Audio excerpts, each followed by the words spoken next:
Yaurana Kuraura et bienvenue dans Manava, votre émission Info-Service en Polynésie française. Donc ici, au Fénois, on estime que les matières organiques représentent environ 40% du contenu de nos poubelles. Déchets de cuisine, restes de poissons, tentes de pelouse aussi, bois, feuilles mortes, etc. Tous ces déchets sont encore très peu valorisés et alors que ça pourrait devenir des ressources. Compost, biogaz, amendement pour les sols agricoles, alternatives à l'enfouissement, les solutions existent. Et plusieurs acteurs du Fénois y participent activement, y travaillent activement. Nous avons justement sur notre plateau Benoît Lairle, directeur de Fénoama. Yarana. Yarana. Nous avons aussi Coralie Denio, chargée de projet valorisation de matières organiques de la CAPL Yarana. Yarana. Arinui Prou, responsable du développement à Technival. Yarana. Et enfin, Touhani Pugibé, qui est éleveur et agriculteur bio. Yarana. On va commencer tout d'abord à savoir c'est quoi concrètement un déchet organique, une matière organique dans le contexte dans lequel on parle aujourd'hui. Je me tourne vers toi, Benoît. Oui, donc effectivement, les déchets organiques, c'est tous les produits issus de la préparation du repas ou de fin de repas, les produits non consommés. Donc ça fait déjà une grosse partie. Et nous avons aussi constaté qu'il y avait une partie importante de gaspillage alimentaire. Le gaspillage alimentaire, ce sont des produits intacts, non consommés, présents dans les poubelles. Donc aujourd'hui, on a à peu près 10% de gaspillage alimentaire. C'est énorme parce que c'est de l'argent perdu par les gens. Et vous avez à peu près 30% supplémentaires de déchets organiques. Donc l'ensemble fait effectivement 40% de matière présente dans les bacs gris qui pourraient être compostées déjà à domicile. Alors c'est très intéressant puisque les termes sont importants. On parle de déchets, mais aussi de matière organique. Est-ce que tu peux nous expliquer, Coralie, cette différence? Tout à fait. Donc, on parle de déchets organiques, c'est vrai, quand on retrouve ça dans nos poubelles, donc en tant que foyer, puisque ça se retrouve à la poubelle, donc c'est un déchet. Et nous, donc à la Chambre de l'agriculture, on a une vision un peu plus sur le monde agricole. Et là, on parle plus du tout de déchets, on parle de matière organique parce que ce sont des ressources. Un déchet, on dira, c'est quelque chose qu'on n'a plus l'utilité, qu'on met à la poubelle, alors qu'une matière organique, eh ben, on va l'utiliser, elle a encore beaucoup de valeur qu'on peut mettre dans le FAAPU, pour la fertilisation, etc. Donc, on parle de matière organique dans ces cas-là, et valorisation de la matière organique. Alors quand on parle de valorisation, c'est quoi les objectifs aujourd'hui? Est-ce qu'on a des objectifs concrets comme par exemple un chiffre que l'on doit atteindre dans cette valorisation ou plutôt, j'ai l'impression qu'aujourd'hui, il y a la sensibilisation qui doit primer puisque tout le monde n'est pas à même de la situation vis-à-vis de cette valorisation. Alors, je dirais, pour parler de chiffres ou d'objectifs, il y a deux choses qu'on peut voir. Pour tout ce qui sont les foyers, c'est la réduction des matières organiques ou des déchets organiques au centre d'enfouissement, parce que c'est là où c'est un tonnage qu'on peut quantifier, se dire il y en a de moins en moins qui sont enfouis. Et ensuite, nous, il y a quelque chose au niveau de l'agriculture, on peut le quantifier, c'est-à-dire que les matières organiques, c'est quelque chose qui permet de fertiliser les sols pour les agriculteurs, et en mesurant la diminution ou non de l'importation des engrais chimiques qui sont aujourd'hui ce qui est majoritairement utilisé pour fertiliser les sols. Donc, et là, on a également les chiffres qu'on peut regarder. Donc, plus on valorisera nos matières organiques locaux, donc nos fertilisants locaux, moins on aura besoin d'importer d'engrais chimiques. C'est parfait puisque tu nous permets une transition sur cette valorisation. Tu nous as donné un exemple, comme par exemple dans l'agriculture, ça peut être une véritable ressource. Mais on parle de quoi quand on parle de valorisation à Rinui? Alors pour la valorisation des déchets, déjà un petit historique. Donc nous, Technival, ça fait depuis les années 2000 maintenant qu'on fait de la valorisation des déchets organiques et notamment les déchets verts des communes qui ont interdit le brûlage des déchets chez eux. Et après, il peut y avoir donc tout type de déchets organiques qui peuvent être valorisés. On parle par exemple des déchets du port de pêche, les déchets également issus de l'abattoir de Papara qui peuvent être valorisés. Et en fait, là-dessus, donc, ce qui est vraiment important, c'est que certains déchets en fait vont présenter des risques, notamment sanitaires. Et lors de leur traitement, donc avant la valorisation de ces déchets-là, il faut prendre en compte la gestion de ce risque-là. Donc, dans toutes ces valorisations dont tu nous parles, par exemple, juste sur les déchets verts, vous en faites quoi finalement de ces déchets verts pour qu'on puisse parler concrètement de valorisation? Alors nous, pour les déchets verts, donc aujourd'hui, ils vont être donc collectés déjà auprès des foyers. Ensuite, ils vont être broyés et envoyés pour compostage sur notre plateforme qui se situe à Payholo. où là, donc, ils vont rester entre 4 et 6 mois selon l'efficacité, on va dire, du processus de compostage. Et après, donc, ça peut être utilisé donc, comme amendement dans l'agriculture, notamment pour enrichir les sols et la vie dans le sol. Agriculture, justement, tant qu'on en parle, on se tourne de ton côté, Touhani. Comment est-ce que tu as été sensibilisé à toute cette valorisation de déchets, de matières, j'ai envie de dire, organiques et de ressources? Alors, ben déjà, dans le choix de ma manière de fonctionner, j'ai choisi d'utiliser l'agriculture bio parce que pour moi, c'est déjà important de prendre soin de notre terre et aussi de notre corps. Et je dirais que la période Covid nous a beaucoup rappelé qu'on dépend beaucoup de l'extérieur. Donc, cette période-là m'a permis d'orienter ma façon de faire, c'est-à-dire que maintenant, je travaille avec les animaux qui, eux, ont parlé de matière organique au travers des déjections animales. Moi, je trouve ça, c'est comme ça que j'enrichis mon sol. Mhm. Donc, je valorise avec un déchet, de l'autre côté, je le réutilise. Donc, pour moi, dans mon exploitation, en tout cas, rien ne se perd, rien ne se crée, tout se transforme. Justement, ce qui est intéressant dans ce discours, c'est qu'on parle de valorisation de matière organique. Ça paraît un peu complexe, mais finalement, tout le monde le connaît. Le compost, Coralie, ça fait partie de cette valorisation, comme on l'a dit depuis tout à l'heure. En fait, c'est déjà commun. On sait déjà ce que c'est.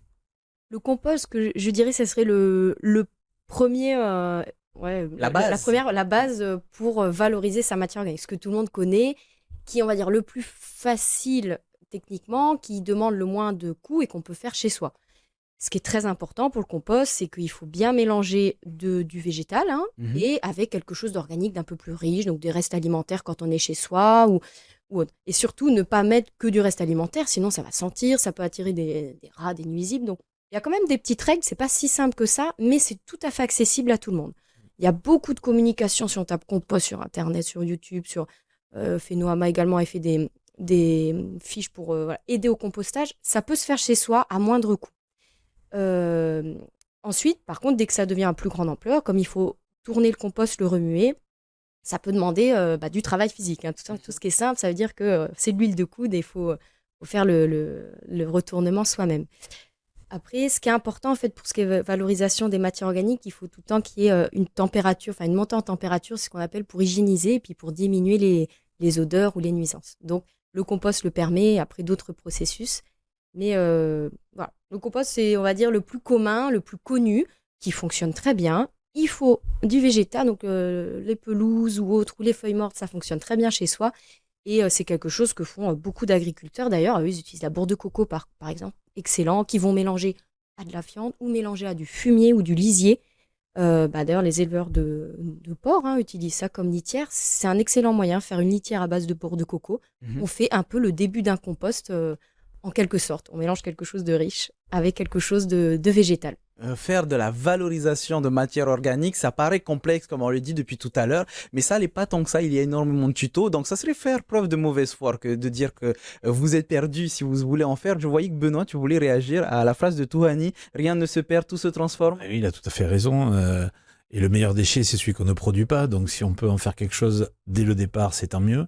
Donc, pour les consommateurs lambda, les habitants traditionnels, là, il faut penser dès l'achat des produits, est-ce que j'ai vraiment besoin de ces aliments et d'acheter, ça fera faire des économies le nécessaire pour pas être dans le surgaspillage.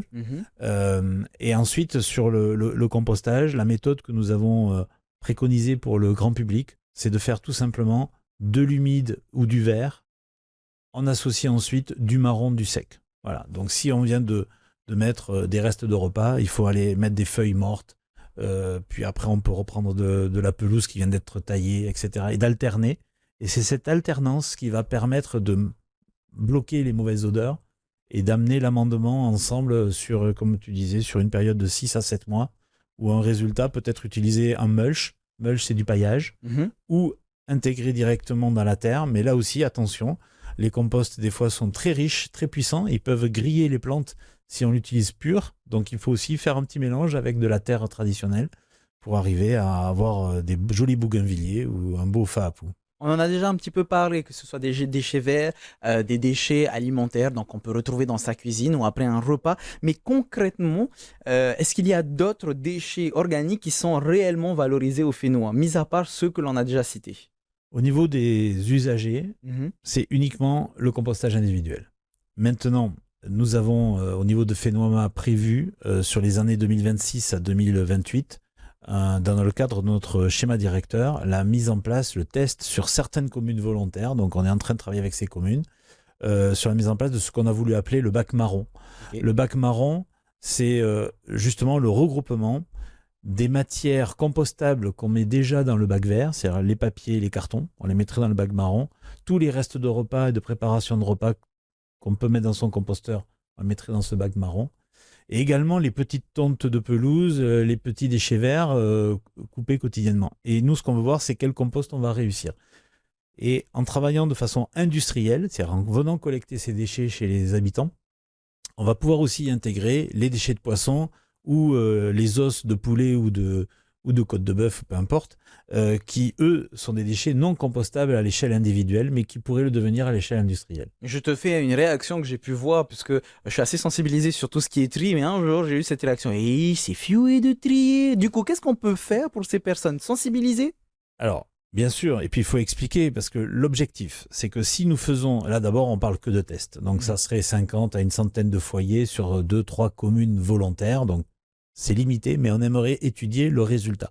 Quel est le compost qu'on va recevoir? Parce qu'aujourd'hui, par exemple, Technival fabrique du compost à partir de végétaux, mais si demain on fait du compost à échelle industrielle à partir de déchets organiques provenant des ménages, on ne peut pas avoir la même utilité dans l'agriculture.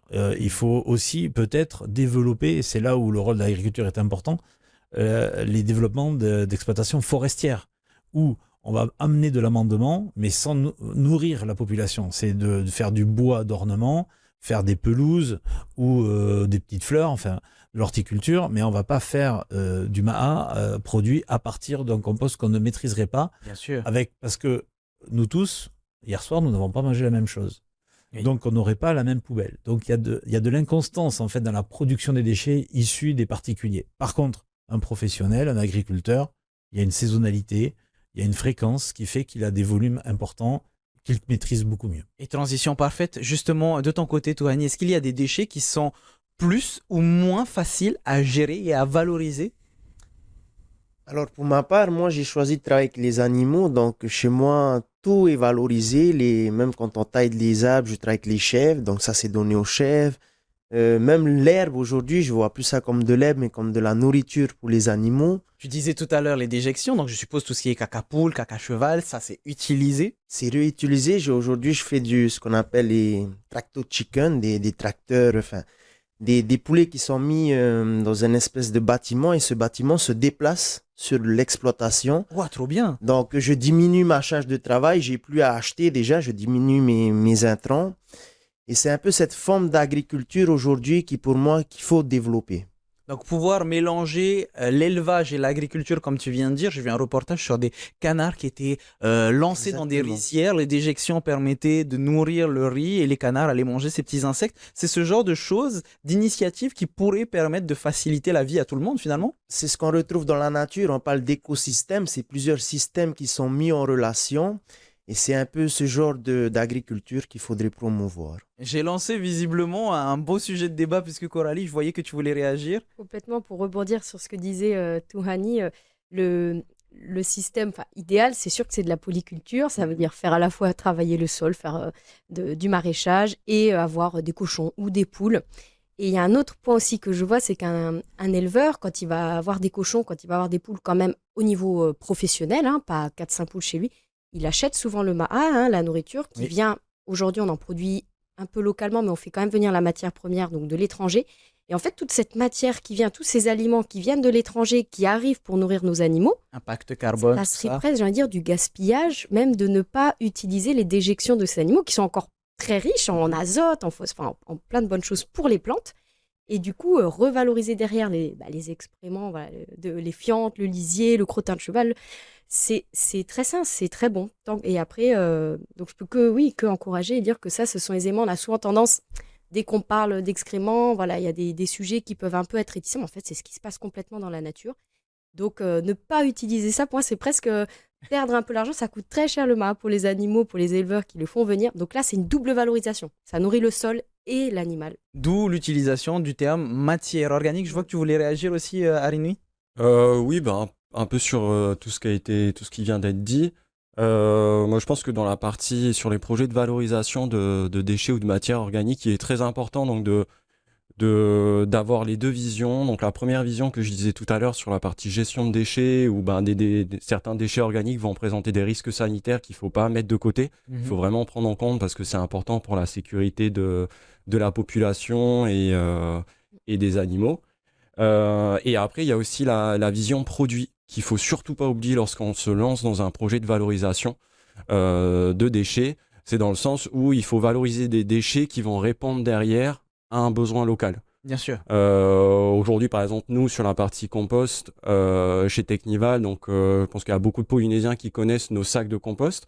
Donc, on a beaucoup touché les foyers. On s'est rendu compte, là, il y a quelques années, qu'on en touche beaucoup moins les agriculteurs.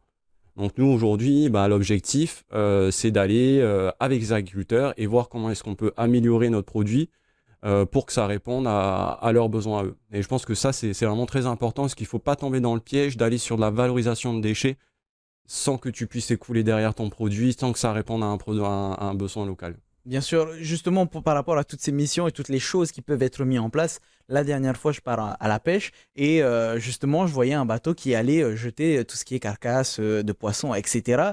Et quand j'ai demandé où ça allait, c'était jeté dans la mer. Finalement, fort heureusement, on en parlait avant l'émission, tu nous disais que les choses étaient mises en place petit à petit pour que ce soit réutilisé dans le cadre de cette valorisation de déchets. Oui, c'est ça. Déjà, ça a commencé par un gros travail des pouvoirs publics pour justement arrêter cette pratique d'immersion de déchets. Et du coup, donc, je crois que c'était en milieu d'année dernière, il me semble, ou fin d'année dernière, où ils ont lancé un appel à projet, donc la société du port de pêche, pour justement trouver des prestataires capables de traiter et de valoriser les déchets du port de pêche. Donc oui, il y a des choses qui avancent. Donc aujourd'hui, on a un porteur de projet qui a répondu, qui va lui proposer un fertilisant. Nous, Technival, donc c'est un gisement sur lequel on veut se positionner, hein, on va vraiment y aller. Par contre, nous, voilà, étant donné notre expérience et notre connaissance un peu, on va dire, du marché au niveau des fertilisants organiques produits localement, on va plus s'orienter, on va en tout cas tenter de s'orienter vers de la fabrication de produits qui vont être utilisables dans l'alimentation animale et également en tant que fertilisant pour pas, comme on dit l'expression, pas mettre tous les œufs dans le même panier. Bien sûr, mais je suppose que ça peut avoir quelques conséquences. Il y a des avantages et des inconvénients comme tout, mais par exemple, on va prendre l'exemple de l'infrastructure qu'il y avait du côté de Matéa à une certaine époque. Aujourd'hui, ça s'est déplacé, mais il y a eu des problématiques au niveau de l'odeur. Benoît, est-ce qu'on peut parler de tous ces avantages et ces inconvénients? On parle de beaucoup de valorisation, mais finalement, il y a des coûts par derrière Oui. qui doivent être mis en place. Il y a des équipements qui doivent être distribués d'abord pour regrouper ces produits. Puis ensuite, souvent, quand on parle de quantités industrielles importantes, il va falloir les transporter. Donc ça, c'est des coûts nouveaux qui n'existent pas aujourd'hui. Ensuite, il faut trouver le lieu, effectivement, d'accueil de ces unités de traitement. Et ça fait plus de 25 ans maintenant que le territoire a sanctuarisé une zone qui se trouve sur la côte Est, au niveau du trou du Souffleur, qui s'appelle Nivé. Donc là-haut, actuellement, à Nivé, dans la montagne, où il n'y a pas d'habitants, il n'y a pas de site touristique, il n'y a rien. Il y a déjà l'incinérateur des déchets hospitaliers de l'hôpital. Il y a un CET de catégorie 1 qui va pouvoir recevoir les déchets toxiques. Et puis à côté, il y a des espaces encore en friche qu'il faut aménager. Et il est possible, effectivement, d'intégrer dans ces plateformes, et c'est la volonté du gouvernement, à travers le schéma territorial qu'ils sont en train de faire passer, là, je pense, en 2025, pour que la méthanisation, par exemple, on n'a pas parlé de la méthanisation, mais il est possible aussi de faire maturer les déchets, macérer pour créer du méthane. Mais derrière, il faudra quand même trouver une solution à cette soupe qu'on produit, souvent dans l'agriculture, dans le compostage. Voilà. Donc en tout cas, ça serait sur un site éloigné, effectivement, parce que la problématique d'être proche de la population peut être contraignante au niveau des odeurs. D'accord, je vois que Coralie, tu voulais réagir. Oui, complètement. Donc, c'était pour revenir. Donc, les matières organiques, on a dit, c'est plus un déchet organique, mais c'est vrai qu'il y a 2 points. Il faut d'abord les collecter, qu'ils arrivent au même endroit, enfin, qu'il y ait une quantité suffisante. Derrière, comme disait Alinoui, il faut être sûr aussi du besoin. On va le transformer, cette matière organique. Hein, c'est pas, on va le broyer, on va le chauffer, etc. Il faut être sûr que derrière, on ait des utilisateurs. C'est là où on se tourne souvent vers le milieu agricole, parce que là, on a beaucoup plus de surface, il y a des besoins. Donc, et c'est là où nous, les institutions publiques, on essaie d'être là pour faire le lien entre qu'est-ce qui est en train de se créer sur le Fénois au niveau des entreprises, des privés, qui vont dire, tiens, on va faire un nouveau type de compost, un nouveau type d'engrais. Nous, avec le lien avec les agriculteurs, eh ben, on fait des essais, on fait des tests. Et il y a un autre point qui est aussi important, ça va être le cadre réglementaire qu'on va avoir. Les entreprises, pour investir, souvent, c'est plusieurs millions d'investissements. On est plusieurs dizaines de millions. Donc, il faut qu'il y ait le cadre réglementaire pour que le privé se dise, OK, par exemple, les sous-produits de poisson, il y a un gisement, je veux bien investir dedans, mais quel est mon cadre réglementaire? Est-ce qu'il y a les lois pour? Est-ce que j'ai le droit? Est-ce que ce produit-là, par exemple, c'est tout bête, mais ce terme déchet, aujourd'hui, on disait un déchet de poisson, ben, il ne faut plus que ça s'appelle un déchet pour que ça retourne en alimentation animale, parce qu'on ne peut pas faire de l'alimentation à partir d'un terme déchet. Donc, il faut créer le terme sous-produit, par exemple. Donc ça, c'est des termes de législatifs. Donc, c'est à nous aussi, nous les institutions, de continuer à avancer pour que tout puisse se faire, sécuriser l'entreprise privée qui investit pour transformer la matière organique en un nouveau produit qui répond bien à une demande pour les agriculteurs ou d'autres professionnels ou particuliers. Les mentalités évoluent, on a parlé des pouvoirs publics, on a parlé des entreprises, des institutions. Est-ce que du côté des agriculteurs, les mentalités évoluent aussi? On essaye, comme tu disais tout à l'heure, de toujours être dans la transformation pour qu'il n'y ait aucune perte, Ohani? Ben déjà que le bio, ça fait quelques années qu'on entend parler, mais je trouve qu'il peine un peu à se développer. Parce que même au niveau des engrais, une plante se nourrit de potasse, de phosphore, d'azote. Même ça, on n'a pas forcément une large gamme de choix de produits, alors que sur le Fénois, on peut en produire. Donc voilà, c'est à tous les acteurs de mettre la main à la poche pour que le pays puisse avancer. Vous avez tous participé à un séminaire qui a eu lieu fin mars 2025, donc là, il n'y a pas longtemps. Qu'est-ce que tu en as retenu, toi? Un changement de mentalité, des initiatives qui vont être mises en place? Qu'est-ce que tu as retenu, tout simplement? Alors la première chose que j'ai appréciée déjà, c'est ce partage entre acteurs déjà du Fénois, parce que Technival est là, mais on est sur un petit pays, mais on va dire qu'il y a un manque de communication déjà entre nous-mêmes. Et de voir déjà au travers de ce séminaire, il y avait différentes délégations, Wallis, Futuna, etc. Donc ça nous a permis de voir comment à l'extérieur ils le font. Et je pense que de sortir un peu la tête de l'eau, ça fait du bien. Et de voir comment les autres y font, ça nous apprend que voilà, il y a différentes manières de faire pour arriver à même objectif. Un petit peu la même question que j'ai posée à Touhani, à Arinoui. Qu'est-ce que vous avez retenu, vous, en tant qu'acteur privé, justement, de ce séminaire? Nous, ça a été vraiment très enrichissant. Déjà, un grand merci à la CAPL et surtout à Coralie d'avoir organisé ce séminaire. Nous venant plutôt du monde des déchets et beaucoup moins du secteur agricole, donc clairement, ça nous a permis d'être en contact avec eux, avec les agriculteurs, avec les éleveurs, les producteurs de ces déchets ou matières organiques. Et aussi, ça nous a également permis d'avoir des retours d'expérience de ce qui se faisait en Calédonie. Mhm. Et vraiment, en tout cas, nous, chez Technival, ça nous a beaucoup marqué, que ce soit dans l'avance qu'ils ont au niveau de la réalisation des choses pour la valorisation des matières organiques, mais aussi sur l'esprit. En Calédonie, on va avoir une association qui était avant un cluster, donc Valorga, pour la valorisation des matières organiques, qui va vraiment centraliser et apporter une certaine unité en fait dans la résolution de ces problématiques-là. Et clairement, en tout cas nous chez Technival, ça nous a beaucoup inspiré. Alors on est en retard sur beaucoup de choses ici sur Tahiti, mais fort heureusement on a ce genre de séminaire. Donc Coralie, je me tourne vers toi, c'était ça l'objectif, mobiliser tous les acteurs, créer un cercle vertueux d'idées et d'initiatives?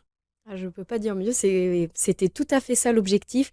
Et donc la Chambre de l'agriculture, ça fait à peu près 2 ans, qu'elle a vraiment vu en écoutant les agriculteurs cet élan, la valorisation des matières organiques, ça se fait dans le monde. On voit de plus en plus le tri justement des biodéchets dans les poubelles, etc.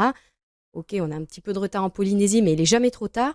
Donc la Chambre d'agriculture a souhaité vraiment mettre en avant ça, valoriser ces matières organiques pour le fénois, pour des nouvelles matières, pour le bio éventuellement, pour limiter l'importation d'engrais. Donc d'où la création de ce poste aujourd'hui, de mon poste, où je ne travaille que sur ça. Et la demande qui est revenue du terrain, ça a été vraiment de se retrouver tous autour de la table pour se dire qu'est-ce qu'on fait aujourd'hui ici, qu'est-ce qui se fait ailleurs et comment on peut avancer, quelles sont les priorités. Donc, je suis heureuse d'entendre que c'est quelque chose qui a été utile et on a eu des bons retours.